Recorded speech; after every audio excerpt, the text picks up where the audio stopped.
Oh, I love that record. I play it quite often, I suppose. Maybe I shouldn't, but I do. I can't help myself. That's the way I am. I have no sense of doing things too well.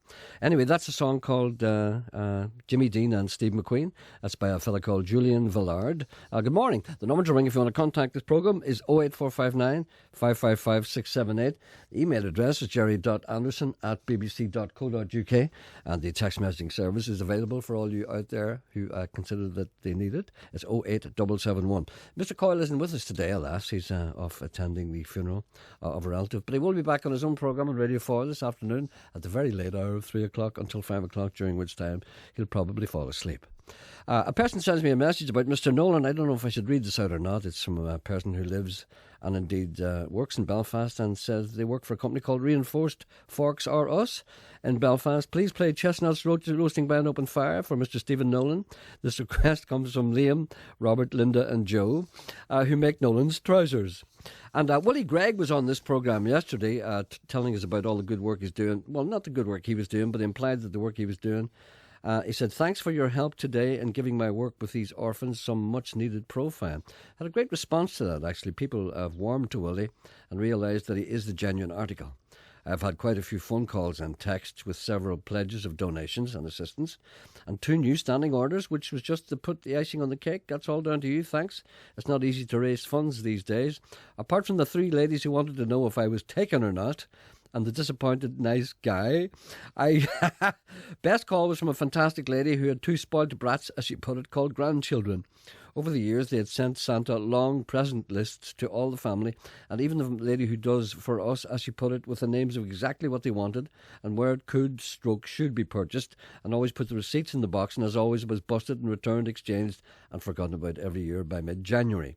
So this day, this kind lady with the 2 brats is giving Willie's Orphan Fund a donation of the money she would have normally spent on her beloved grandchildren. All she wants me to do is send them each a thank you card, telling them how lucky they are to have such a kind grandmother. What a great idea that is. There's somebody on the line here. Hello, good morning. Morning, Gerry. Yes, who's this? Robert here from Bangor. Good morning, Robert. How are you today? I tell you what it is, Gerry. I lost my signet ring in Bangor, between Bangor and the Ashbury shops on Thursday last, and I was wondering if any of your listeners maybe have a look out for it for me.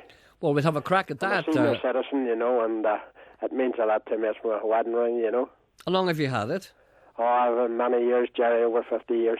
Oh, dear, dear. Well, how come you lost it? Did you take it off or something? Well, you see, it was a cold day and I had these woolen gloves on and I must have pulled it off with the gloves. That's the only thing I can think of, you know. Ah, you see, the weight's dropping off you. Ah, yeah, this is it, you see. All right, a signet ring. So tell me again where you lost it. In Bangor, or somewhere centre in Bangor, or the Ashbury shops. Okay, all right then. So if anyone finds that, is there anything written on it or anything like that? No, don't be telling them, because then people will know. No, it's not, Gerry, no. Okay, so anyone who finds a ring... Just a wee bit of a pattern on it, you know. All right, so anyone who finds that, keep their eye out for it. Okay. Thanks, Gerry. All right then, thank you. We'll let you know. Someone who finds that, give us a ring at 08459 555 678. Adam Breen says, I heard you people discussing the TV of the previous night. What a surprise. And I was going to ring you. Alas, the opportunity was denied as I was driving on the back roads shooting herons with the 12 bore. He's joking, of course. Any children listening, you're not allowed to shoot herons with the 12 bore. As the harsh weather was placed a temporary restriction on the shooting of woodcock and snipe. A TV show about Pompeii had me salivating at the thought of football violence at Fratton Park in Portsmouth. Ah, you see, clever boy. The nickname, well, I suppose the pet name of Portsmouth Football Club is Pompey. The sort of ground me and my ilk would run amok wearing Stone Island jumpers and bashing opposing fans, atmosphere so thick you could cut it with a Stanley knife. Imagine my appointment when it transpired to be about a boring volcano. In disgust, I then changed over the channels to see the ghost from our own country with sciatica. That's a programme Northern Ireland Haunts the other night, where we came across, first of all, last week we had a ghost that didn't like to be on its own, and then the week before that we had a ghost who was suicidal, to which one can only say, too late. And now, the day before last, we had a ghost with sciatica. And it occurred to me that with the whole world and his dog claiming DLA, I see now that dying does need to stop the charade. And surely Northern Ireland is the only country boasting poltergeist applying for incapacity benefit. Well, that's a thought.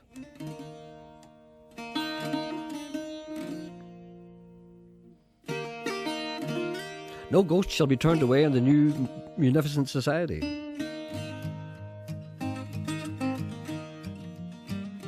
One man, one ghost. Hands on the clock keep turning around. They point to the time of the day. The time means nothing with you by my side, though sometime I'll be on my way. Down the road to where I must go, there's nothing between you and me. I'll take a boat down the river, my love, and sail away to the sea. I'll sail away to the sea.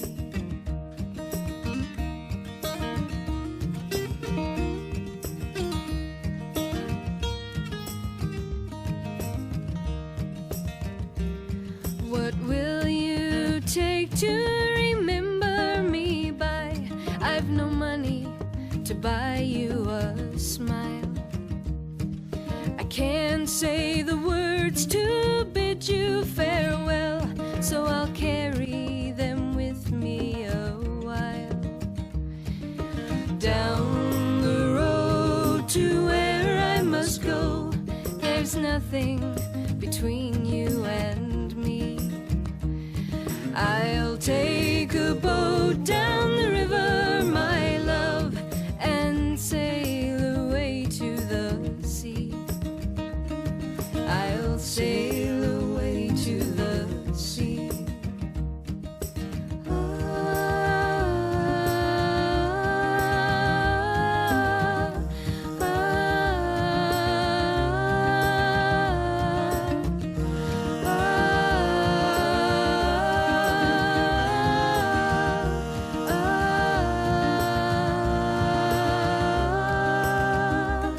You'll wave goodbye till I pass out of sight, as you're waving goodbye for good. I can't even take you part of the way. I only wish that I could. Down the road to where I must go, there's nothing between you and me. I'll take a boat down the river, my love, and sail away to the sea. I'll sail away to the sea.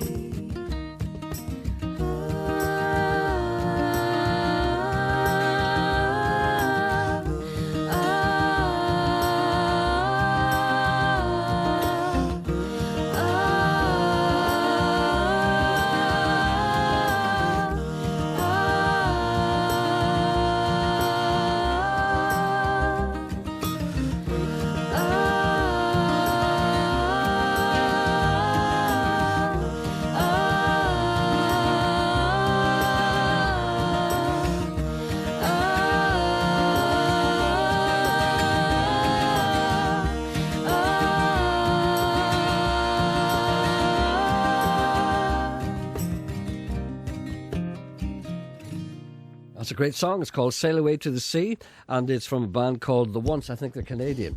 I'm going to do a thing now which I've never done before. First of all, I might say, someone said you played a lovely song the other day by Anthony Toner about John Lennon. Would you play that again? Yes, it's called Me and John Lennon and You. I'll play that in a moment. I'm going to do a thing I've never done before. I'm going to publicise another radio station from another radio programme from another radio station. Urgent help, please. Dear Gerry, my brother Patrick is a young MA student in anthropology at Queen's with a passion for radio and a particular fondness for your show. He has developed, through no fault of your own, a show of his own, in part inspired by your own show. It's called Dead Air. What a great title. And combines new and eclectic live music performance along with the entertaining and at times surreal reaction of Patrick and his co-host Michael Mohan, a senior citizen, modelled after Mr. Coyle, and recent Queen's graduate. All similarity stops. Together they form Life Radio's answer to Steptoe and Son. Although Dead Air has drawn inspiration from the unique setup developed by yourself and your assistant, you should not fear any competition. The slot on Friday. 12:10 to 1:10 p.m. has been chosen specifically so that it would not clash with your show and would clash with Talkback, to give people an alternative to budget talk and Sammy Wilsing trying to avoid sticky questions. In addition, although Dead Air has devoted listenership, including myself, who regularly tunes in from Paris, and my brother's girlfriend Tanya, who listens from Vienna, what an international listenership. Numbers have not yet made into double figures. They peaked at 8 on a bank holiday once, and my parents were off work and were able to tune in. Someday you'll reach 10. This week's show, the Christmas special, will feature live music from Stephen McCartney of the Farriers, a great band that you have had on your show. A solo performance from American singer-songwriter and ukulele wizard Paige Harwood, and Lorraine Hartigan from Tipperary, who'll be playing the tin whistle. The music will be combined with the music and meanderings of Michael Moran with his thought for the week and his agony uncle advice, in which he responds with wise words to the often strange dilemmas and quandaries of one of the listeners. So there we are. Listen to that, 12:10 p.m. this Friday. Can be heard online at www.queensradio.org. There you see, I'm advertising all the radio stations. What a breakthrough. Hello, good morning. Good morning, Gerry. Listen to me flying in the face of all logic. Well, good morning, Gerry. The last time we spoke together on the air was about 16 years ago, when I was giving you my last weather forecast from Aldergrove. Really? And you wished me all the best on my retirement. So you were the last professional person I spoke to on the air. Now, today, Gerry, I'm talking as an individual of an observation I've met or I've had all over Northern Ireland, and in fact Ireland at this time of the year. And I'm talking about a part of our populace that gets a very poor press, and that's the teenagers and students. Oh, they get a hard time, don't they? They do indeed. And I have noticed in all the supermarkets, there they are, the teenagers helping people to pack their groceries and things and asking for a few pennies in return. And they pass this money on to good causes like the ones you do through the year. But as regards to the old idea of charity begins at home, there are two organisations, educational organisations, that I've come across, and one of them is Hunters College in Malone, who at this time of the year, the students get together a lot of hampers of all goodies, and they distribute them around the Belfast area to needy people, to nursing homes, to shelter dwellings and everything. And most of the donations for these hampers come from the students themselves. Yes. Now, and another organisation, similar educational thing, is the CBS Glen Road. Yeah. Now, every year at this time, they produce a Christmas dinner for 200 to 300 old age pensioners with all the trimmings and also some entertainment, which I think that you would probably enjoy, country and western and a bit of rock stuff from the students themselves. Now, these are the two organisations that I've noticed, and as I say, the charity begins at home, and they do it extremely well, as far as I believe. You're quite right to point that out, actually, because, a lot of people denigrate young people generally using a broad stroke. But there are a very small number of people, young people, who do let the people down. For instance, the students, not everybody's got a hurley bat running up and down the Holy Land at 3 o'clock in the morning throwing the puck through windows. And not everybody's standing at the street corner with a hood throwing rocks at old age pensioners. So, it's only that. But the only reason that people do that is because people haven't gone to the trouble of explaining to them that what they're doing is wrong. Of course, Gerry, I agree with you totally there. But, I'm on the side of the good guys. I see all the good in the youth and the students of today. Yeah. Because they're our future for tomorrow. I've had a very good life, and, I'm enjoying my retirement as you wished me. And that's all I'd like to say, Gerry. One more thing, I'm going to ask you a little professional advice. Now, over this past 2 or 3 days, we've had nothing but doom and gloom about what's going to happen today. Now, as far as I knew, when I went to bed last night, I was going to wake up this morning knee-deep in snow, in mortal danger of my life. I woke up this morning, opened the window, and I looked out, a lovely, calm, beautiful day, the water, no sign of anything. What's going on here? Well, it's on its way, Gerry. This is my own personal opinion, because I've since a long time retired. And I've been looking at the charts, as Barabas showed the other evening. Yes. And believe you me, we are in for a very cold spell, and it is the danger of getting a little polar low coming down the west coast of Scotland and hitting Northern Ireland as it did in 1963 and again in, I think it was about 1970 odds, and give us a few feet of snow. And that could be on its way. That's why he was saying that there are, preliminary weather warnings out. Believe you me, I'm glad to give it up, Gerry, because it used to be a thorn in my side saying, oh, will it happen today or will it happen in an hour or so, You never give it up. You never give up, because I remember we spent a week one time down in Kesh. We were doing an outside broadcast on a boat going around the lakes of Enniskillen, and we stayed in a lovely little hotel called the Kesh Hotel. And we noticed that every morning there was a man who used to sit outside, and there was a little seat out in front of the hotel. It was during the summer, and he used to sit there. He was there every morning at 8 o'clock. And I used to look at him, wonder what he was doing, and I suddenly noticed that he used to be paying particular attention to the man who was sweeping the street. You see, there was a man sweeping the street round about that time every morning. So I went down and I said to the little guy, I said, hello, how are you? He said, great. He said, you live around here? He said, yeah. And then he said, look at that guy there, look, he's left that piece of paper, look at that brush, look, he's left that can there, look, he's left that can, look what he's done, look, he's done that, he hasn't done, look, is he getting paid at all, that fella? So I'm chatting away to him, and I said, are you a retired man? He said, yes. I said, what did you used to do here? He said, I used to be the street sweeper. Excellent. Oh, well, that was a good one, Gerry. Very good indeed. All right then. Okay, listen now. Nice to talk to you. Nice to talk to you too, Gerry. And as I say, the youth of today, I think there's all good points in them. Okay then. Okay. See you later. Bye. Bye. Bye. Worrying news.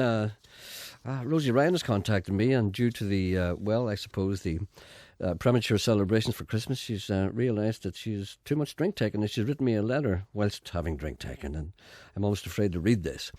I've had a few, Gerry. I was in Clogher today. Up Clogher! And I pushed the coracle out, I tied one on, I supped some stuff today. I'm writing this letter with a bucket between my knees, but let me treasure that no unseasonable slashing is going on. I just feel a bit of a boat coming.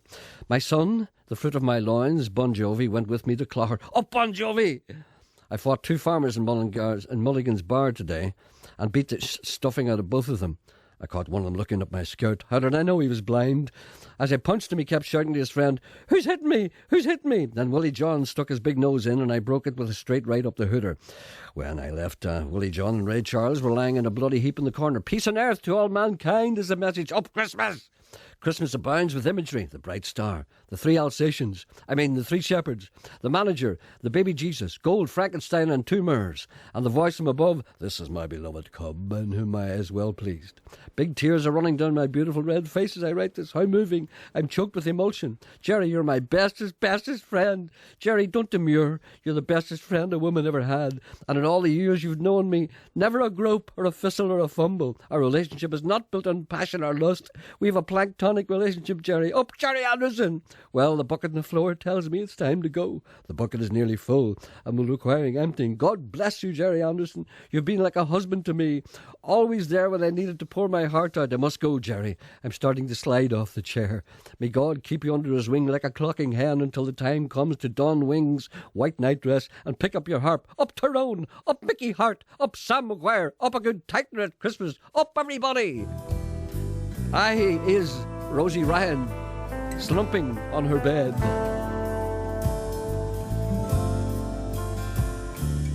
We had the time of our lives. Where did it go to? Where did it go to? Oh, Jane, now I hardly know what to feel. And if life is a road, I'm not at the wheel. We are mortgages, oceans, and time zones apart. But each 8th of December, we're joined at the heart.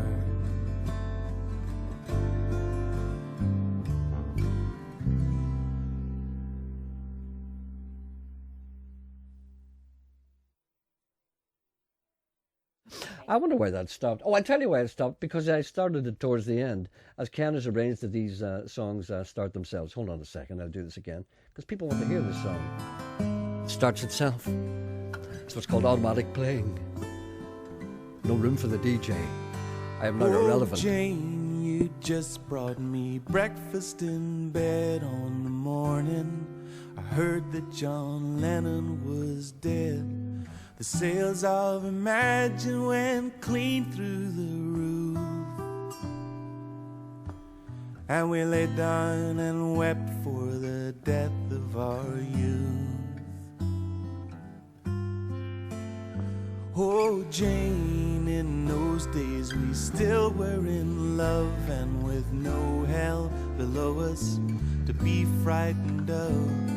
But love burned our fingers and fizzled out fast. From the summer of love to the season of glass, we had the time of our lives. Where did it go to? Where did it go to? Oh, Jane, all the long faces we wore were a way of avoiding what can't be ignored. Losing young love is a scar that won't heal,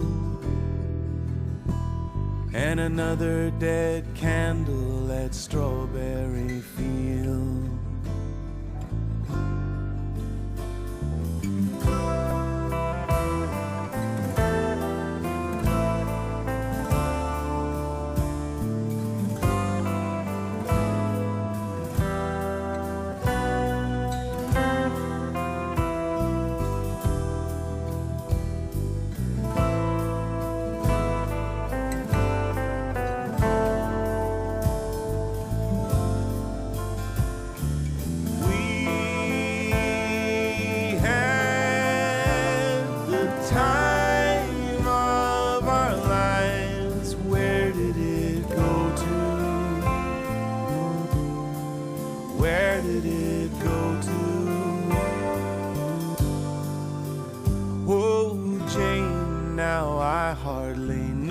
To feel, and if life is a road, I'm not at the wheel.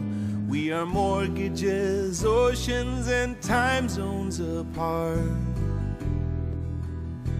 but each 8th of December we're joined at the heart.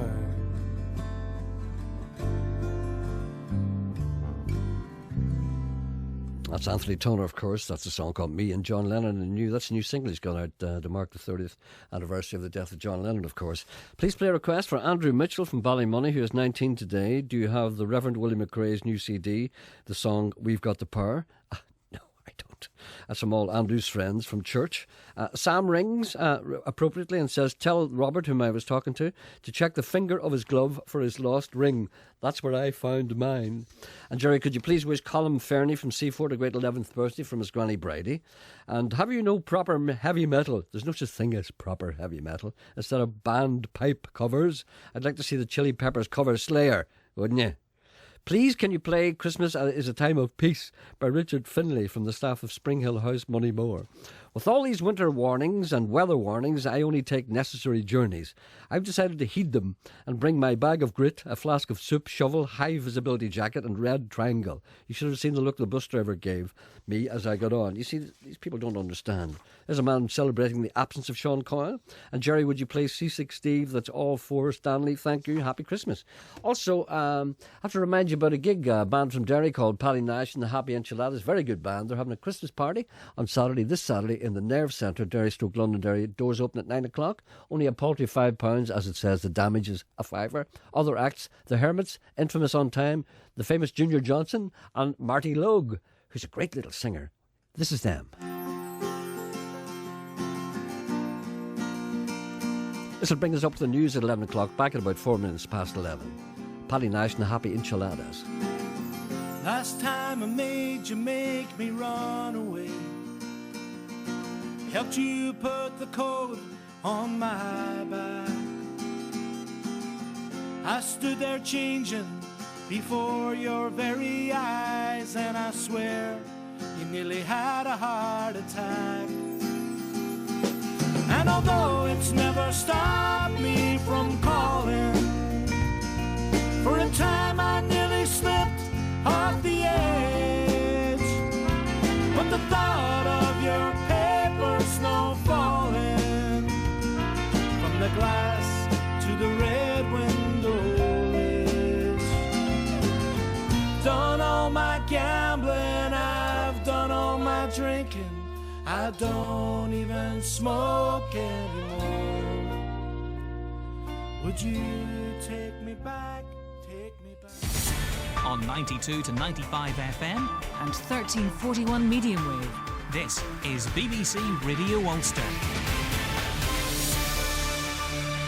BBC News at 11 o'clock. I'm Anne-Marie Foster. Northern Ireland's only dedicated Coast Guard centre could be closed under plans just announced by the coalition government.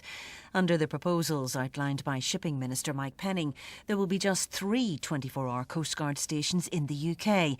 Aberdeen, another serving the Southampton-Portsmouth area, and one in Dover. There are also to be 5 sub-centres open during daylight hours. However, a choice is to be made between Belfast and Liverpool for one of these facilities. The Chief Executive of the Health and Social Services Board says the Executive's draft budget could lead to up to 4,000 job losses in the health service. John Compton said the planned cuts would also result in much longer waiting times. Backing up Mr Compton's claims, Lily Kerr from the Unison Union said all possible cuts had already been made. These people that talk about if you've done this, if you stop trips, if you actually cut out the management, really it is a distraction and it is an indication that they do not understand how the service works. This is not actually fat in the system. There is no more fat left in the system. This means real jobs going at a time when we're supposed to be boosting the economy. What are we going to do? Take out real jobs that do a real meaningful job and put in actually minimum wage jobs in their place? The European Court of Human Rights has ruled that Ireland violated the rights of a woman with a rare form of cancer who travelled to the UK for an abortion. In a judgment delivered in Strasbourg this morning, the ECHR concluded Ireland had breached the woman's right to respect for her private life, given the failure to implement the existing constitutional right to a lawful abortion in Ireland. The woman was awarded €15,000 in damages.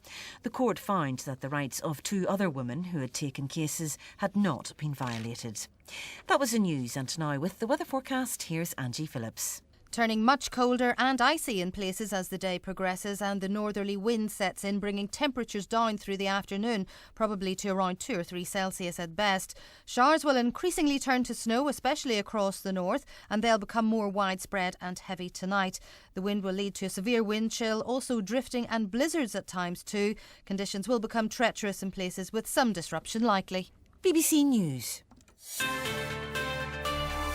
BBC Radio Ulster. Travel news. Traffic is moving well around Belfast at the moment. Part of the Donegal Road remains closed between Sandy Row and Shaftesbury Square. This affects traffic heading into town, but it's not causing delays at the moment.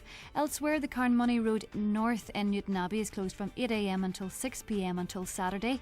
And at Belfast International Airport, the 5 to 10 London Heathrow flight is now expected at 10 past 11. Finally, all sailings to Rathlin Island have been cancelled. Laura McDade reporting. Travel news on BBC Radio Ulster. On Talkback with Wendy Austin today, does alcohol ruin your Christmas? Singer Frances Black tells me how it did hers and how she's now working to help families cope. Call the Coast Guard, but from next year they'll be in Aberdeen or Dover. Why's the Bangor station being shut? Will you pay 15p for a plastic bag? And will it raise the revenue Stormont needs? And ho, ho, ho! Merry Christmas! Learning how to be Santa or an elf. We'll talk to the man himself, so don't miss it. And join the debate on Talkback at 12.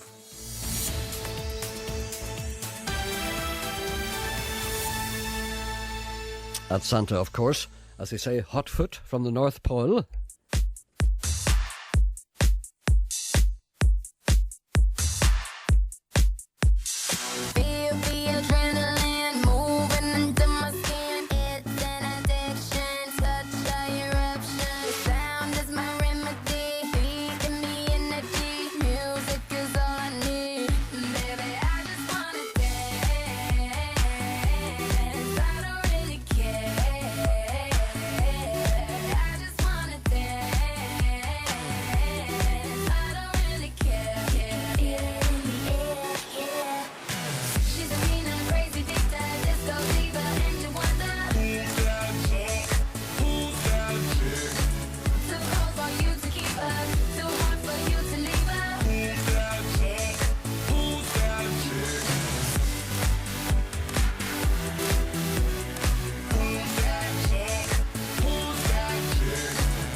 drum. I'll try to set you all the night. It's got me love sprung. I won't stop until the sun is up. Oh yeah, heart is a dancer, beating like a disco drum, beating like a disco drum, beating like a disco drum, beating like a disco drum.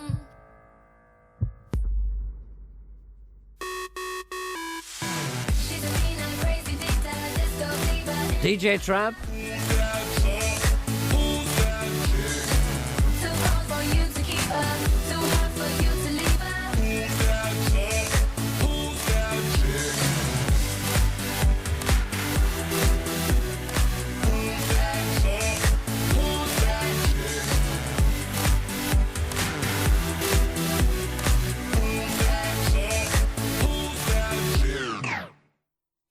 DJ Trap at the end, Can't Catch Me. David Guetta, Guetta, and Rihanna. Who's that chick? That's what that's called.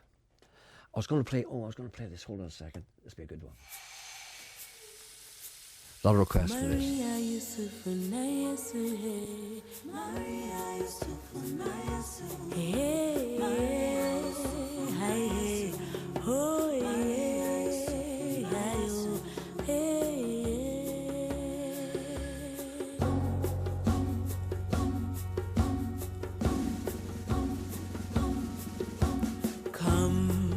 They told me,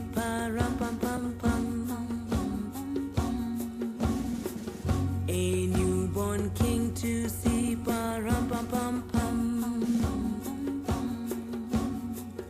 our finest gifts we bring,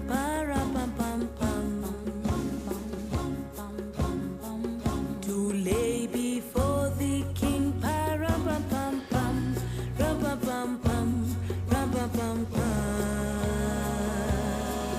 and so to honor him,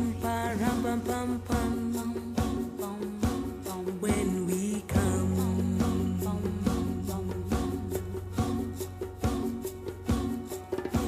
little baby,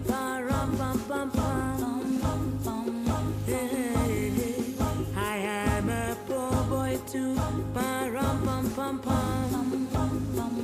Oh, hi, oh, I have no gift to bring.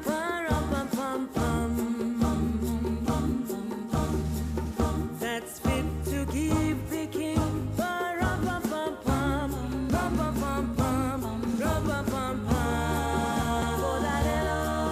And so I'll play for you. On my drum. Hey, yeah. Mary nodded, hey, the ox and lamb kept time,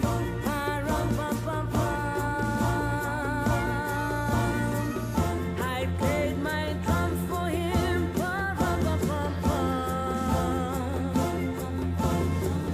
I played my best for him,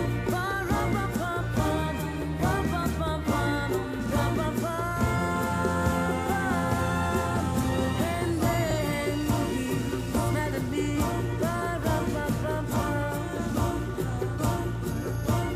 me and my drum, hey, me and my drum, hey, me and my drum.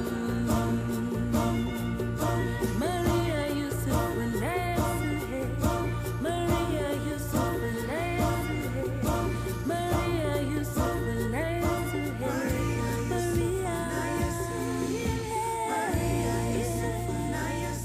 me and my drum, hey, me and my drum, hello, yeah, me and my drum. That's Little Drummer Boy by, that's from an album called Mr. Omondi's #1 singers. I played tracks from this before. Christmas songs from Nairobi. Mr. Omondi, Omondis, #1 singers. Does what it says on the tin. That's Sala Mitoro and the vocal ensemble Little Drummer Boy. Daniel O'Donnell has also recorded that, but it's not the same. I'm with a man here, says Sambo, probably not his real name. I'm telling him about the song you played yesterday called The Party Never Ends. Could you play it, please, within the next 5 minutes? No, you have to be very careful when you play that because it's very exciting. It's a live version of that. The road goes on forever, and it's 7.5 minutes long. I won't play that until Monday, until the people are ready. Let me remind you also about the thing that's going on tomorrow night, a charity concert. I'll be at that. It's in the Willowfield Parish Church in Woodstock Road. It's on behalf of muscular dystrophy. It's called The Spirit of Christmas. Gavin Andrews from the BBC will be there with some readings, and actress Olivia Nash. Also, there'll be a selection of Christmas readings, as I said. There'll be performances from Shine, Michelle De Silva and Your Music School, and the event begins at 7:30, and I'll be doing Compare. That's tomorrow night, and before some of you get your knickers in a twist, it is completely charity. I will not be paid, because many of you out there get upset when I do this kind of thing. Tickets cost £8.50 and £4 for those under 16, can be purchased by calling the following number: 0845 8729 058. It's very worthwhile and lovely church stand. If you want to go and have a look at it, it's worthwhile. I'm looking forward to going there tomorrow. Willowfield Parish Church, Woodstock Road, Belfast, on behalf of the Muscular Dystrophy Campaign tomorrow night. Don't miss it, at your peril. Hello, good morning. Is there someone on the line here, I wonder? Oh, hello, yes. Are you speaking to Who's me? that, I wonder? Hello. Yes, hello. Hello, this is Gerry McCulloch. Hello. Am I speaking to Gerry Anderson? Yes, I'm afraid you are. Gerry to Gerry. Gerry, Hello. Gerry. Hi, how are you, Gerry? Do you spell your name G-E-R-I? No, I spell it the proper way, Gerry. Like a man? The right way. All right then. No handicap then? No handicap. Okay. Well, I get mistaken for a man occasionally, but nobody ever sometimes changed that's a their good mind when thing. they find out. So, I came on the show today because you very kindly had me on back in the spring. Mm-hmm. I have written a book, and it's called Belfast Girls. And at that time, I had it up on a website run by the publishers HarperCollins called Autonomy. Yes. And I don't know if you remember this, but you very kindly had me on and spoke to me and asked your listeners to support me by voting for the book. I do remember that, And yeah. I wanted to come on and thank you very, very much because it has now been published. And I know a lot of your your listeners did vote for it. So I've no other way of thanking them except by coming on and... This is the only way to thank people, by thanking them directly through the radio, through their own heads. Exactly, and I really do appreciate it because... So how did it turn out? Tell me again, you got it published? Well, what happened was it got up to the top of the HarperCollins website, which was the idea, Uh-huh. and they read it, but they felt that it needed to be just one thing or the other, one genre or another. There's an awful lot of this in book publishing these days. Oh, if you're not Jordan, you're hammered. Yeah, it had to be either a romance or a thriller. Or Well, else my you book isn't or either. else you'd have to have a 40-inch chest and be on the TV every night. That's it. That's And the then other you way get your, to do it, yeah. Then you get your book published right away. Yeah. But though HarperCollins liked the book very much, they wanted me Good. to rewrite it to make it either a romance or a thriller. Well, I didn't want to do that. No, you're quite right. Stick to your guns. You wrote it the Yeah. way you liked it, and that was it. My book is about life. It's got all sorts of things in it, comedy, romance, thrillers, stuff, drama, everything, Mm-hmm. So actually, another publisher noticed me on the site and got in touch, and they have now accepted the book, and it's actually now out. Excellent. So it's Night Publishing. What's that again? Night. N-I-G-H-T? That's it, yeah. Or As opposed K-N-I-G-H-T? to Day. Right, publishing, yeah. Yeah. And they are actually one of these new publishers who use the internet very much. Okay. They don't sell the books through the shops. They may do that eventually, but at the moment they're not doing that. They sell it online. And as I'm sure you know, everybody buys everything online these days. But what's happening in the bookshops is quite weird, actually. I don't know if you've... well, I'm sure you have been. If you've been in a bookshop recently, what you do is you walk in the door and suddenly you're confronted by the latest book from Jordan or Chris Evans or some horrible, horrible Michael McIntyre or something like that. And the whole thing... And to get real books, you have to go up the stairs. That's right. And people couldn't be bothered going up the stairs. There was a time you used to walk into the bookshop and there'd be good books there in front of you, but now it's all crap. Exactly. Because that's what people want, because people don't know anything, and all they want to know is to read about people that they see on radio and TV. Yes, Well, that's it. I shouldn't be speaking because I did that myself, but I like to think mine was just a wee bit better. I think yours was too, Gerry. I liked it very much. Well, I tried. You see, sometimes Bit more people... to it. One of the things that people do, and I don't want to be being serious about this, but one of the things that people do is that people who've got any kind of a name at all and they're asked to write a book, what they do is they write a book about what they think the people want. That's it. Which is not... it's a formula. I mean, comedians, like, I don't like stand-up comedians because they know what people will laugh at. They've studied people and they know what they laugh at, and they go out and they give the people what they want. And there's nothing wrong with that. But I couldn't do that. No. Because you're not being yourself. You're I regard stand-up comedians as being people who manipulate people to make them laugh because they press all the right buttons, and that's just like being a mechanic. I think if you're going to write a book, you may as well write what you think is the truth. Well, and then maybe in 10 years, because books last. I mean, when you're long gone, somebody's going to pick up your book and say, what's this about Belfast Girls? Who's that? Wonder who that was, and they'll read it and see if you wrote a load of crap. You're lying in your coffin going, "Jeez, boys, I wish I'd have read that right." Well, I fully agree with that, Gerry. Actually, absolutely. Yes. Anyway, so you can get that on the internet, can you? You get it by going onto Amazon.com, and you can either order it as a paperback, or you can download it as an ebook. Are you on Kindle? What? Are you on? Well, actually, I am, but you Kindle. See. Sorry, Kindle. Kindle. Yes. Are you on Kindle? You can download it in Kindle.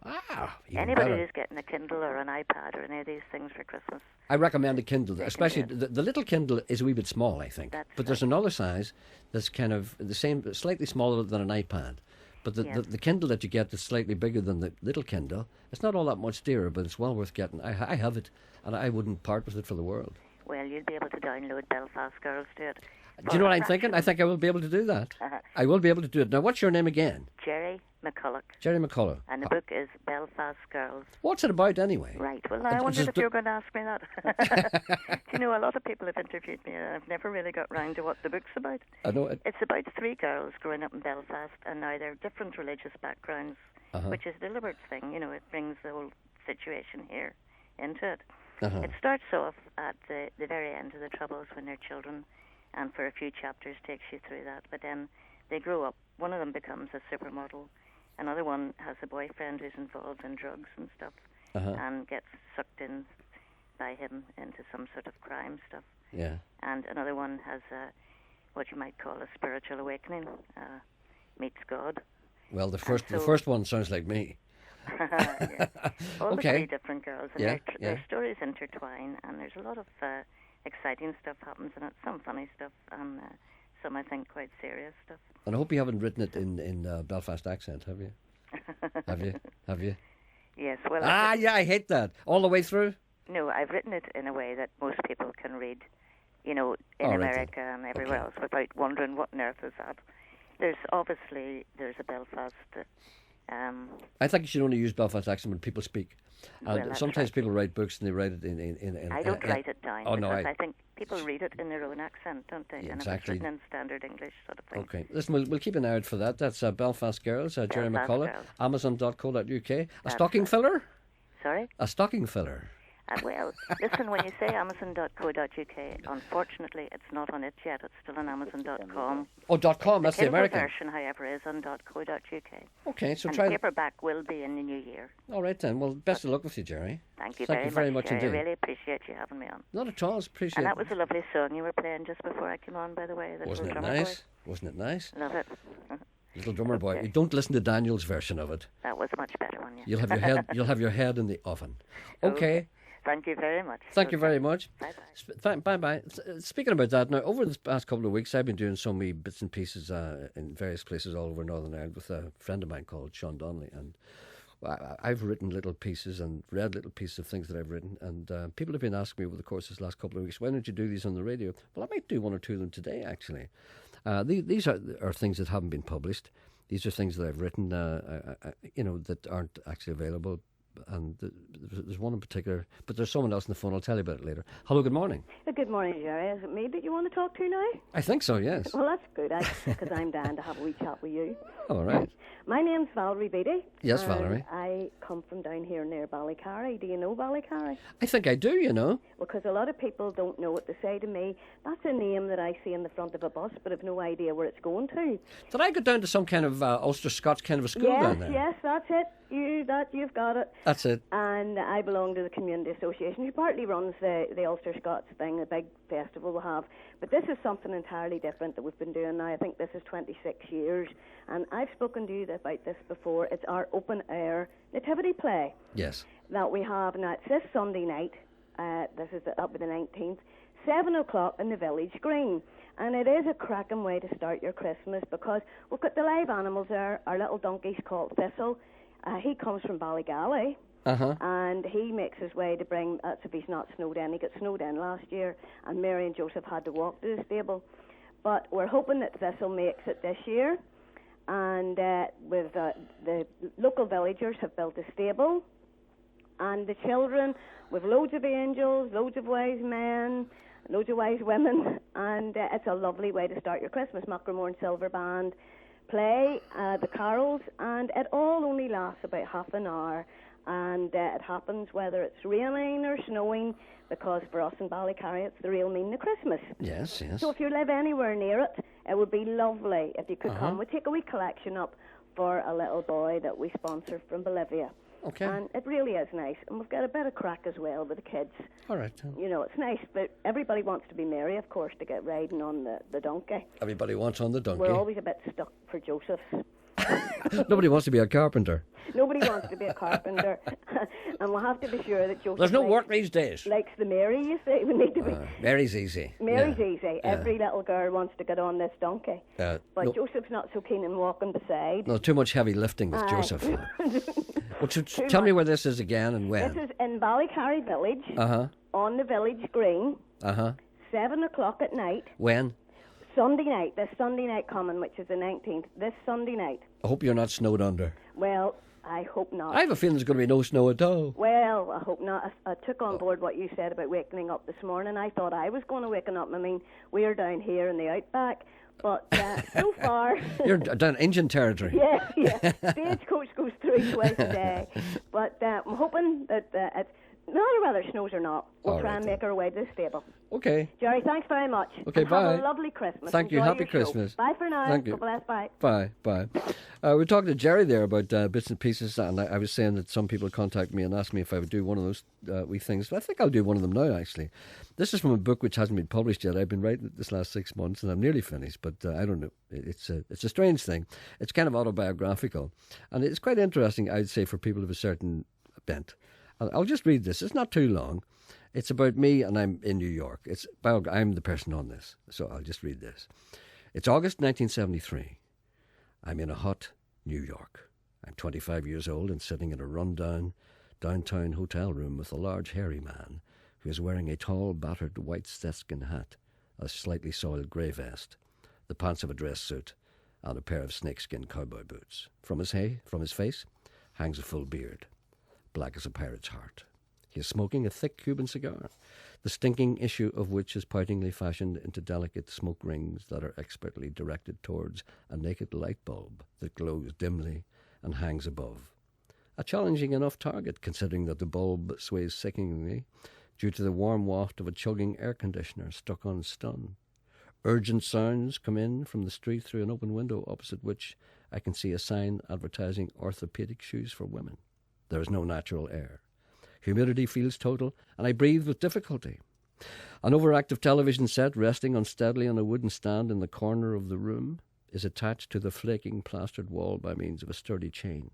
No sound emerges from the set, but the pictures come thick and fast. The vertical hold is out of control, and the images whiz upwards with such rapidity that they barely linger long enough to register on the screen. The horizontal hold is similarly dysfunctional. I find this tumbling and reeling activity fascinating and watch as long as is possible before I eventually turn away, fearing that my brain will morph into more mush than it has already manufactured. It's 2 o'clock in the morning. Early yet. A long night stretches ahead. The bearded wearer of the Stetson hat holds a telephone to his ear, but he does not speak. He has remained prone on this phone and silent for an hour. I stare at him, wondering why he doesn't speak, and counting the small helicopters that are landing on the curved brim of his hat. Aware of the seriousness and helplessness of the state I'm in, I realised that these choppers may not be real. 13 of them land, 2 abort, and wheel off. Maybe they're not real at all. Maybe something I've taken. My companion is still listening to the person at the other end of the phone. A good listener. His head is tilted as if concentrating deeply. Crossed legs are propped up on a rusted metal chair. He moves abruptly, as if suddenly aware of my presence, covers the mouthpiece momentarily with a hoary hand. He shoots a glance in my direction, and he whispers through his cigar, "Ain't good Irish. He's got it bad tonight." Although I don't hear what the man on the other end of the phone is saying, I strain my ears.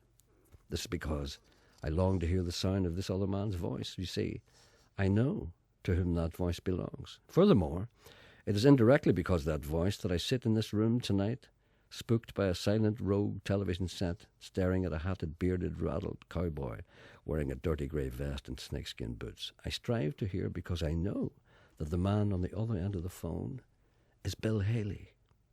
Want to talk to him? Mouths the cigar. He smiles broadly, stretches across and holds the phone to my ear. I hear the muffled, mumbling monotone of a man who isn't listening. The words are slurred, the tone is mean, but I can't make out a word he's saying. Speak to the man, Irish. Ain't every day you get to talk to the father of rock and roll. And he was right. He was right. On the other end of the line was the man who had, whether we knew it or not, invented the music that became the soundtrack and the driving wheel of all our lives. Or at least he got the credit for it until Elvis upped the ante by adding a revolving crotch. Bill Haley's loins had always remained stationary. He may not have had raw sex appeal, but what he did have was a boyish enthusiasm, a raw sound and an uninhibited, crisp and snappy beat that people like me hadn't heard before. The music he was playing was basically no more than high-octane rock and roll. Country music, should I say. But how were people like me supposed to know that? I'd been listening to Ruby Murray, Brendan O'Dowda and Dickie Valentine. He was the wrong man in the right place at the right time. Maybe that's why things went wrong. Tell him you're English. Why would I do that? To make him mad. I don't want to make him mad. Go on. Tell him you're English. He won't know the difference. You already talk funny anyway. I do not. You do. Let's have some fun. Where is he anyway? Somewhere in Texas. Must be damn near dawn there. Why doesn't he go to bed? Why is he ringing you? Because that's what he does. Ties one on and calls people he knows and complains about the Beatles. Go on. Tell him you know Ringo. I won't do it.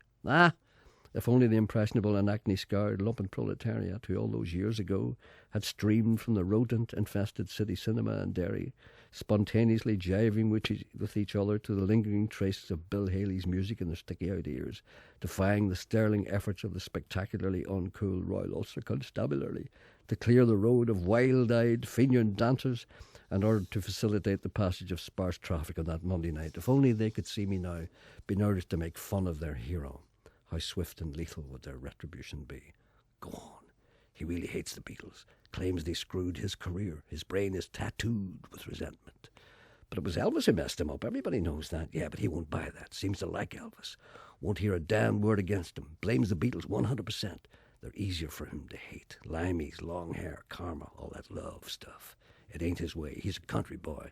Just like Elvis. Well, him and Elvis had a lot in common. White trash. But Haley wasn't like Elvis. In what way? Haley didn't meet no black cats. He removes the mitt from the mouthpiece. Hey, Bill, there's an English kid here who wants to say hi. I bristled again. He pushed the thing towards me. I grabbed the phone. Mr. Haley? There was a brief silence. I had his attention. Who's this? The reply was gruff. There was no mistake in that voice. Gentle, light, yet firm. See you later, alligator. Shake, rattle, and roll. Crazy man, crazy. I panicked, didn't know what to say. The cigar grinned evilly, urging me on.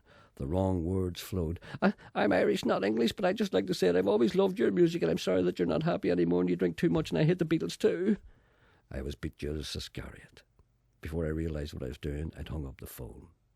You Irish pussy, laughed this disappointed cigar. He rose, chuckled hoarsely and wearily crossed the room to a littered table, from the surface of which he plucked and elevated a glass of wild turkey to the level of his hairy mouth. One greedy gulp, and the golden liquid disappeared to where it would do some good. You pussy. I fall silent, feeling somehow sadder yet wiser. Another idol crashes to earth.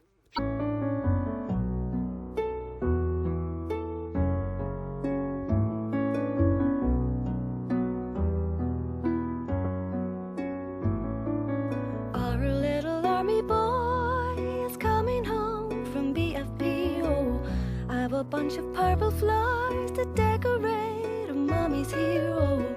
Morning in the aerodrome, the weather warmer, he is colder. 4 men in uniform to carry home my little soldier. But Kennedy should have been a rock star, but he didn't have the money for a guitar. He should have been a politician, but he never had a proper education. He should have been a father, but he never to his 20s.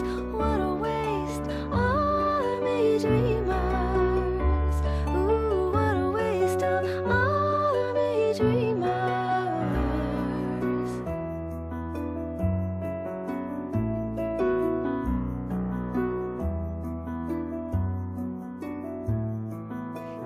$5 or a $10. But Jesus Christ, he wasn't to know. Like a chicken with a fox, he couldn't win the war with ego. Give the kid the peck of peps and give him all your stripes and ribbons. Now he's sitting in a hole, he might as well have buttons and balls. Goody-doo should have been a rock star, but he didn't have the money for a guitar. Goody-doo should have been a politician, but he never had a proper education. Goody-doo should have been a father, but he never even made it to his 20s. Oh, what a waste. Army dreamers. Ooh, what a waste of army dreamers. Ooh, what a waste of all that army dreamers. Army dreamers. Army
dreamers.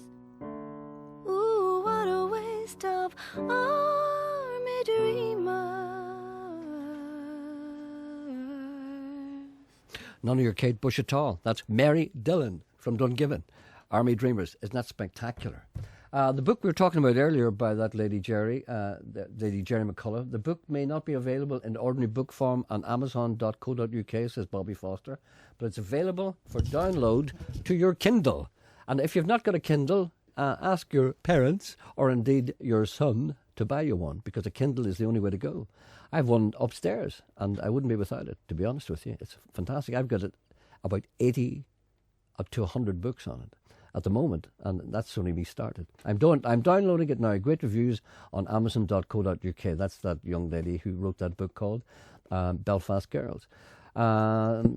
Marion rings from Derry Stoke Londonderry. Gerry, can you remind people not to give out any bank details over the phone? I got a phone call last week from a person who said they were from Bank Credits asking for bank details and address details. They told me they owed me 600 quid and to ask for my bank details so they could recover your money. I just want to warn people. I think that lady was on the radio about that. Incredibly silly if anybody gives anybody. Nobody will ever ask you for bank details. Ethel rings. Please repeat the number you gave out for the concert in Weatherfield Parish Hall tomorrow night. And do you know if there are any tickets left? I think there are some, yeah. Of course, it's not sold out, because they would have told me if it was sold out. And the number is 0845 8729 058. Come along, I'll be there. I'll be wearing a suit. It'll be a rare sight. 08458 729 058. Is there any chance it might be cancelled because of the weather? I don't know, but I don't see any. Is it snowing out there? No, no sign of anything. Is it a little sleet at the moment? Well, we're supposed to be up to our oxters at the moment, so that's an improvement, isn't it? Somebody on the line. Hello, good morning. Good morning. Hello, how are you? I'm doing well, thank you. Good. What can we do for you today, if anything? Well, my name's Fiona Storer from the 174 Trust in Belfast. It's been on the news quite a bit recently. Yes, the poor kids. Yes. Poor kids lost all their toys. They did, and the scumbags breaking in, giving them a hard time. Yeah, that's right. And what I wanted to say was, I know you had Willie Greer with you yesterday. Yeah. And Willie does a great work with the Orphan Appeal, yes, or his Orphans Fund. Yes. But Willie had been very, very generous towards us. Myself and my husband went down to Ballymena on Tuesday and filled our car to capacity with sweets, gifts, all sorts of things for the children, even decorations to make the party just go with a swing. And I would say just a big thank you to Willie and also to the wider community, because we had an amazing party last night. We had the Belfast Giants came along and they had brought teddy bears to give out to the children. We also had a fantastic disco. We had so many people, community representatives, all sorts of people coming up just to show their support and stand with us. And, you know, when you saw the smiles on the faces of the children, it made everything worthwhile. So we just want to thank everybody, all your listeners, for the support. People have been ringing in, people have been calling in, and everything has just been amazing. It struck a chord, this, hasn't it? I mean, people have really got behind this. I think so. People just can't believe. But the one word, where's the police? Well, I have to say, about the police, we've had the police up this morning having a meeting. The police were very present last night. Yeah. And maybe we have been a wee bit naive in sort of maybe not some of the smaller minor break-ins, not maybe bringing that to their attention. And maybe every time the boys had been outside, maybe we should have called a bit more. But you don't want to waste their time. No. But we have been assured now, both by community representatives, the leadership here at the 174 Trust and the wider community and the police, that something will be done. I think the young lads in question are probably running a wee bit scared because I think it's all closing in on them very quickly. I think some of the problem is often, you might know who it is, but how do you prove anything? So there will be CCTV and that sort of thing, all in evidence. It's always difficult because we are a charitable organisation. I know, and because you're a charitable organisation, and because I know, even talking to you, that you've got a good heart, and all those people. I mean, when I say you should have stamped on it right away, it's easier said than done. I mean, you get these wee scumbags. I mean, the idea that abusing people with special needs is just so alien to any normal person that you probably pretended it wasn't happening for a while. Well, I'll tell you one of the things. I'm visually impaired. I'm registered blind myself. I'm one of the members of staff. And you're horrified that anybody could treat you like that. And some of the times when I've been leaving the building, I'm not able to see whether they're even out there at times, and you sort of think, how could anybody do that? The main priority of the work that we do here is about working with the needs of the people. It's not about social or anything like that. It's about they have a bigger need, which is their disability, and they are all individuals and they're humans and they need to be respected. And you would expect that other people would think the same. And it's just been soul destroying that somebody could, even spit at a person in a wheelchair. Just goes it's to show horrific. You what kind of scumbags this country has produced, because I think it's all because of the troubles, really.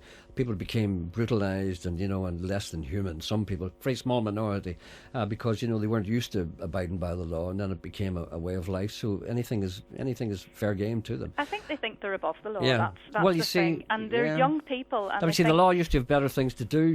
I mean, many years ago, when people were being blown up, a lot of little things were let go.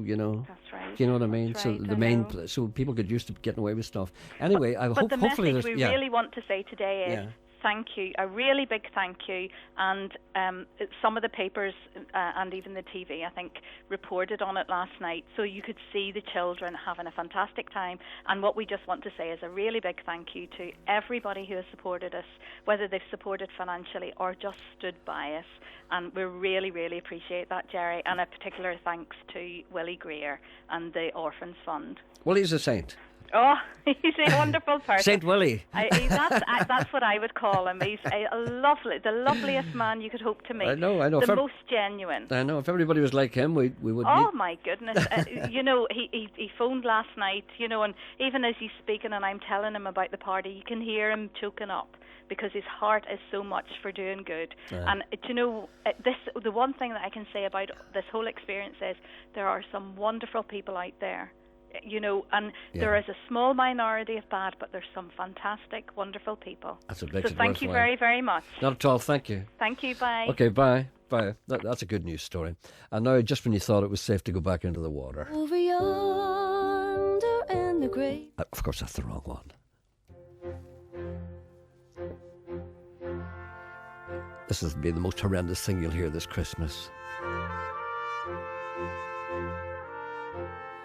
Come, they told me, pa-rum-pum-pum-pum, a newborn king to see, pa-rum-pum-pum-pum. Yeah.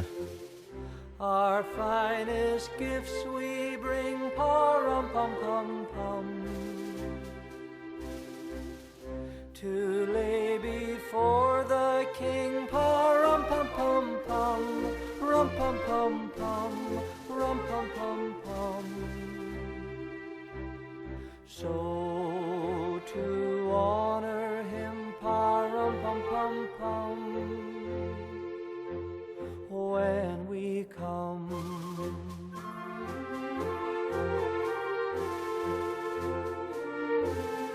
Baby Yesu, pa-rum-pum-pum-pum, I am a poor boy too, pa-rum-pum-pum-pum. I have no gift to bring, pa-rum-pum-pum-pum, that's fit to give the King, pa-rum-pum-pum-pum, rum-pum-pum-pum, rum-pum-pum-pum.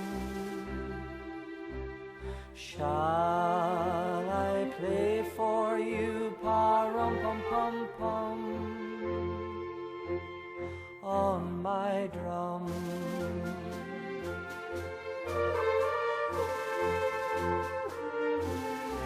Mary nodded, pa-rum-pum-pum-pum, the ox and lamb kept time, pa-rum-pum-pum-pum. I played my drum for him, pa-rum-pum-pum-pum. I played my best for him, pa-rum-pum-pum-pum, rum-pum-pum-pum, rum-pum-pum-pum. Then he smiled at me, pa-rum-pum-pum-pum, me and my drum, me and my drum. Nah, it shouldn't be allowed at all. That's Daniel O'Donnell, Little Drummer Boy. Douglas in Ballycastle is waiting to hear chestnuts roasting on an open fire, as indeed are many other people. And Michelle says, you just admitted your age. You said it's August 1973. I'm 25. Do the math. You mentioned stand-up comedians. Yeah, I've got a particular dislike for stand-up comedians because I never met a stand-up comedian there wasn't something wrong with. They need to be, they have a reason to be on the stage. They need the love, you say. It's not enough. People like us, we need one person to love us that does it, but stand-up comedians need an whole audience to love them. They've got this want in them. On Daybreak this morning, a man called Lee Mack was tested by Christine Bleakley with a Christmas cracker joke. She said, "What do you call people who are afraid of Santa Claus?" He didn't know the answer. But in an instant, I replied, "Claustrophobic." I assure you that I don't remember ever hearing it before. I just worked it out, so it's official. I'm smarter than Lee Mack. So are my kids. I tested them and they came up with the same answer immediately. Daybreak ended with 15 primary school kids singing "We Three Kings of Orient Are." Oh, I'm sorry I missed that. I must set the clock tomorrow morning. Sorry, I'm just checking some requests here. Any chance you could do a repeat of the Ulster Scots version of Einstein's Theory of Relativity? Is it on iPod, the podcast, or downloadable anywhere? No, it's not. To draw a quote by Julia Roberts in Pretty Woman, it was better than Pirates of Penzance. I'm working on a new one, actually. It's the Dungiven car salesman singing a song from the Music Man called "You Got Trouble." You got trouble right here in River City, and it starts T, it rhymes with P, and starts at pool. I'm working on that. It's very, very difficult. It may be a while before I perfect that. And also, someone on the line here. Hello, good morning. Hello? Yes, hello. Hello, Gerry. Yes, hello. How are you? I'm all right. Thanks for letting me on the opportunity to... It's a real pleasure. It's just my uncle has a little Santa village, a Santa Trail up in Galway, County Tyrone. A Santa Trail? A Santa Trail, yeah. You can bring the kids up and they can walk in around and so on. Is that like the Santa Fe Trail? No? No, sorry. He's put up a display, a lot of lights, and they put a lot of effort into it, and it's just trying to get the word out, for people to come up and okay, so where is it? Where is it? It's up in Galway, County Tyrone. Galway? Galway, yeah. Where is that near?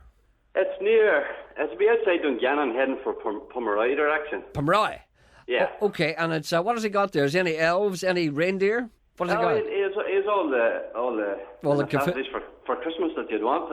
All the accoutrements. All the accoutrements. Oh, yeah.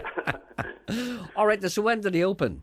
He's open every evening from 7 o'clock to 9:30.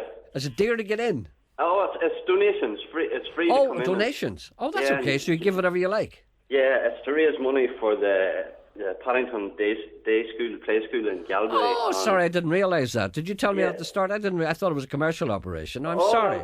Not at all. No. I'm always a wee bit wary of commercial operations for Christmas because sometimes sometimes you get the wrong boys doing them, and once you get them in, you see that's it. You see, I mean, if I was a little crooked, and which I'm not suggesting you are, and I wanted to make a few quid at Christmas, I'd say, "Oh, Santa's playground here," and if I were to get in, and you have a few bits of tinsel and a few sheep with wigs on, and people go out and say that wasn't no good, and but you can't demand your money back. So it's a bit of a kill. This is for charity, isn't it? This is all voluntary, and okay. The money also is going to Spermview Special School in Dungannon. Oh, well.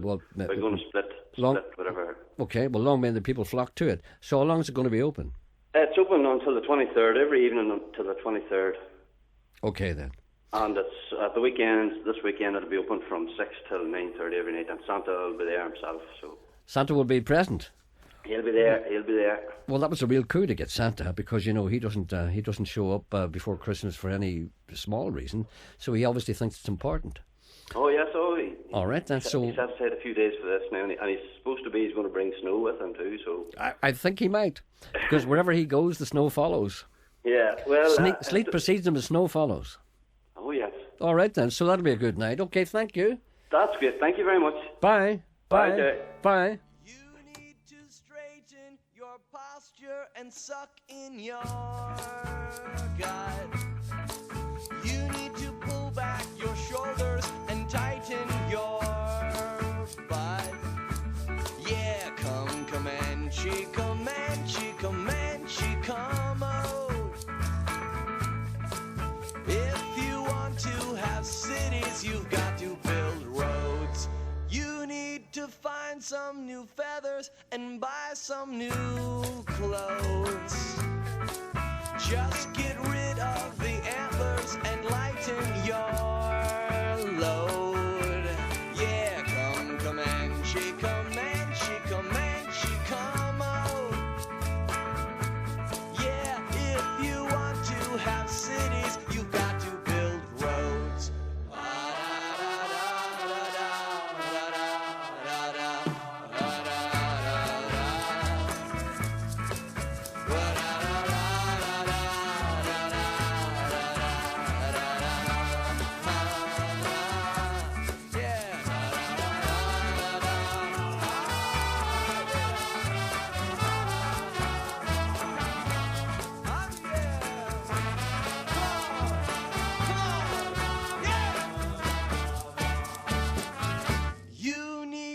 Straighten your posture and suck in your gut.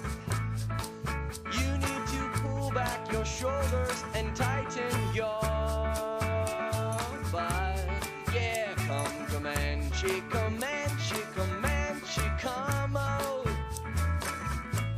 Oh, if you want to have cities. Yeah, if you want to have cities. Now, if you want to have cities, you've got to build roads. Logical enough. That's a band called Cake, and that's a song called Comanche. Hello, good morning. Good morning, Gerry. Hello. This is Irene Cree. Irene, how are you today? Not so bad. If I said Boyne, the singing dog, you'd remember me. What's that? If I said Boyne, the singing dog. Oh, yes, of course. Yes, that's a long time ago. How could I forget? And how could you forget? Well, I mean, that dog is obviously not with us anymore. No, he's not. No, unfortunately. But I've got three others. However, Jerry, I just want the to faithful take the departed. opportunity. Sorry, yeah. To thank everybody. I had a wee stroke in September. Yes. And yes. I entered into the hospital, of course, and I've finished all my. All the things I have to go up to, and I'm free now, I suppose, for 6 months.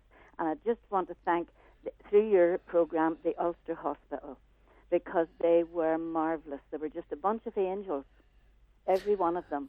I could not have complained about anything. And I'm a very fussy eater in food, and they were able to get me what I wanted, and they were marvellous. You know, one of the things I like it when people like yourself ring up, because you hear a lot of bad talk about hospitals these days. Oh, it's dreadful. And it's good to hear, because I know really, and you know. And my family appreciated all the help that they gave me the short time I was in. And I've many friends in the church who prayed for me, and my minister, and the Ballymagee School, that I'm a governor there, and all those in the community who visited and phoned. Really, I just didn't think I had so many friends. It's wonderful. All right, then, okay. Well, and also, if I could just say a special thank you to Tom, our new leader. He had only been voted in, and just when he heard that I was home, he rang me that evening, and to take time out in such a very busy schedule and entering into all that work that he has in front of him, I just thought it was so nice for him to ring me for that. So all right, then. I'd like Tom Elliott to have a big thank you from me. Okay. And of course my husband Leslie, can't forget him. He was terrific after he got over the shock. Well, how do you feel now? Do you feel any better? Oh, yes, I'm improving every day. Just, I would love to get a new pair of legs. I've no energy. I need a new pair of legs myself. Mine are too hairy. But you probably don't have that problem. Yes. All right, then. My two sons and their families, really. People have been so good, and when I'm up and about properly, I hope to be able to return it in some small way to... Wait until the weather gets better and you'll feel, feel much better. I don't like going out in the slippy weather. Nah, you'll be okay. But thank you for giving me the opportunity to say this, Gerry, and have a good Christmas yourself. Oh, happy Christmas to you too. Yes, and good New Year, and to everybody in Northern Ireland and abroad. Everywhere in the whole world. Everyone in the whole world. I hope they have a peaceful Christmas, Gerry. Okay. A peaceful one. All right, then. Okay, dear. Thank you. Bye-bye. Bye. And a lady says, can you please thank the Phoenix Integrated Primary School in Cookstown for the rendition of Alice in Wonderland in the Burnhaven in Cookstown last night. It was absolutely brilliant. That's from a grandparent. Now, I read a little piece of prose, I suppose you could call it, earlier on. People seem to like that and they want me to do something else. Well, I thought I'd do this one towards the end. It's a projection into the future. It's called Codgers. Two men sit in bathrobes outside the old folks' home. No one ever visits them. They sit there, all alone. They're tucked up in a blanket, though the day is warm and hot. And just in case of accidents, they both have a little pot. The years have not been kind to them. They're old and stooped with age. The book of life will soon be shut. They're nearing the last page. They sit there in the twilight zone. Their minds have long since gone, two relics of a bygone age. Who is it? It's Gerry. Are these the men we knew so well, sitting dribbling on their bibs? Where now the cheerful banter? Where now the quick ad-libs? Long ago, way back in time, these men were shining stars, but now they need assistance to climb into their drawers. Abandoned by their families, and when it got too hard to cope, feeble, incontinent, no strength, no sense, no hope. Now and then a brain cell gives off a feeble glow, and withered lips will mutter of days long ago. I remember, said Gerry. The brain cell gives a splutter, the tape's erased, the memory gone, the lips do not but mutter. A nurse whips off their blankets. Sean looks on askance. A little smile flits across his face as she checks his little pants. The nurse moves on to Gerry, who's staring into space. She checks his pants sufficiently. His heart begins to race. The wind blows through their greying locks. The day moves slowly on. It's just another lonely day for Gerry and for Sean. And suddenly, a flash of light illuminates their brain. Memories flood back like a stream. Their eyes are full of pain. What became of Daniel? Said Sean. He came from Donegal. I used to talk like him, you know. He had a funny drawl. They canonized him, Gerry said. Put a halo round his head. But the funny thing, Gerry said, he wasn't even dead. Geordie Tuft, said Gerry, used to phone me every week, but sometimes cooking sherry made it hard for him to speak. I liked the Tufter, said wee Sean. I knew the Tufter well. He used to come to singles nights and fight and drink like hell, often thrown out. The waistcoat man, said Gerry. I think his name was Pat. Remember those days? He could laugh like a hyena. They say he was very fat. Where did Michael go? Said little Sean. He gave a mournful sigh. These men of long ago. He brightened up my day, you know, when he gave a cheerful hi. He was taken up by aliens, said Gerry to little Sean. You won't see him any more. The little sailor is gone.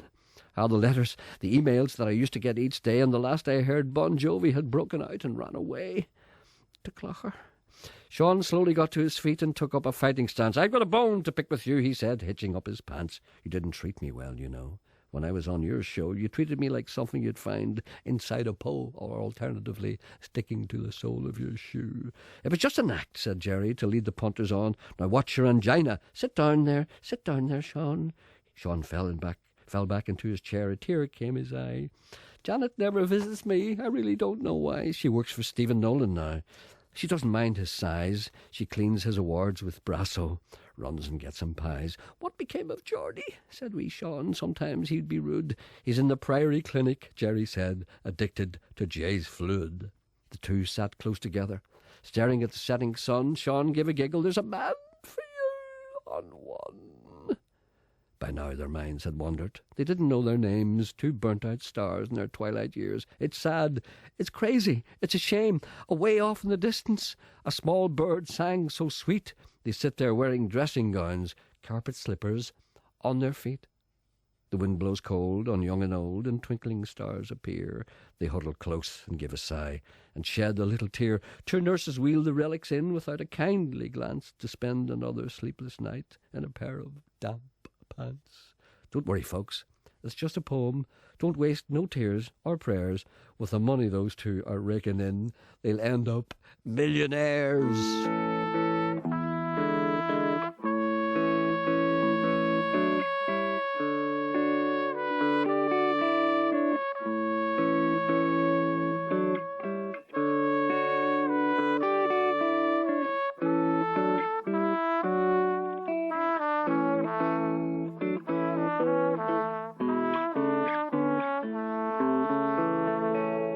I'm writing a song all about you, a true song as real as my tears. But you've no need to fear it, 'cause no one will hear it. Sad songs and waltzes aren't selling this year. I'll tell all about how you cheated. I'd like for the whole world to hear. I'd like to get even with you, 'cause you're leaving. But sad songs and waltzes aren't selling this year. Back tomorrow now, live music tomorrow from a very good band called Tanya and the Whiskey Princes. Also, we'll be paying a lightning visit by a beautiful, beautiful, fine singer called Isabel Anderson. That's a full programme tomorrow.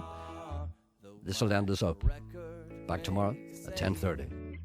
No one will play it. Sad songs and waltzes aren't selling this. This is Sad Songs and Waltzes by a band called Cake.